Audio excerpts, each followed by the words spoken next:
একজন আলেমকে দূরে ভাবতেছো আর একজনকে কাছে ভাবতেছো। মরিয়া গেলে তোমার আপন বন্ধুটাও খবর নিবে না, তোমার বন্ধুটা মোবাইলের থেকে তোমার নাম্বারটা ডিলিট করে ফেলবে। কেমন বন্ধু? নাম্বারটা ডিলিট করে ফেলবে। কিন্তু একজন আলেমের যদি মোহাব্বত করিয়া যাও, ওই আলেমটা যতদিন মোনাজাত দিবে তোমারে দোয়া না করিয়া মোনাজাত দিবে না।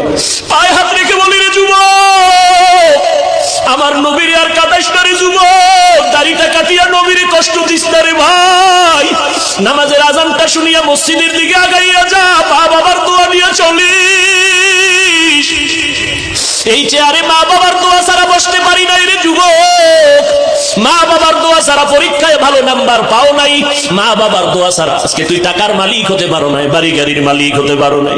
আমার নবীর বিরোধিতা করিও না, সুন্নতের আমলটা ধরো, পাঁচ বেলার নামাজ পড়ো, আলেম ওলামার দোয়া নিয়ে চলো, অন্তরে তওবা করো পিছনের গুনার কথা স্মরণ করে, আল্লাহকে মনে মনে ডাক দে আর ভালো দয়ার মালিক, তার কারণে আমার হাত না পাক, আমার চোখ না পাক, আমার জিহ্বা না পাক, আমার অন্তর না পাক, আল্লাহ আজ তওবার নিয়ত করেছি, আর নামাজ ছাড়বো না, দাড়ি কাটবো না, মা বাবারে কষ্ট দিব না, আলেমদের বিরুদ্ধে যাব না, নবীর সুন্নতের বাইরে চলবো না, মা বাবার দোয়া নিয়ে চলবো। ওই মা বাবারে কষ্ট দিস না রে যুবক, ওই মা বাবারে কত কাদান কাদাইছো, তোর কথায় পড়িয়া কত মা কত বাবায় জানি গোপনে কান্না করেছে।